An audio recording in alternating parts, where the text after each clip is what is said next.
seriously, do you think you're a good texter? I actually want to know the answer to this question. No, I know I'm not a good texter. You see the text and just say, yeah. Sometimes I'll see a text, read it, and be like, I'm not going to respond like immediately. Let me respond later, and then just forget to ever respond. That's probably the bucket that I fall in the most. Yeah. Sometimes I do this where I read a text and I answer in my head and then I forget to type it out.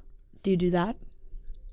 No, not so much that. It's more that I see it and I'm like, all right, I'll respond to that later. I do that all the time. And then I just don't. where I read the text and I'm like, oh, and then I think of my response and I feel like I sent it and I didn't. And then I go back and then, cause in my head I go, wow, weird that person didn't answer my text back. And then I realize I was actually the one that never texted back. I'm not going to lie, I do that to Fran all the time. Yeah.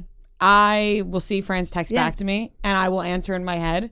And then I look back and I go, I do it to you all the time. I did it last night. You did. Honestly, I actually thought that last night because I texted you something. And you know what's so funny is this morning I woke up and was like, I was walking to the elevator and in my head I thought, I never found out what happened with the rest of Rhea's night. Like, she never told me the rest of the story. And then I looked and realized I just hadn't answered the text. And I looked this morning and I thought, interesting, she didn't care about the rest of my story. Yeah, no, it was, I did. And I literally, that was interesting story. It was. And that's why this morning when I woke up, I was like, fuck, she never told me the rest of the story. I'm going to have to ask her when I get to work. But as soon as you walked in, you heard the rest of the story.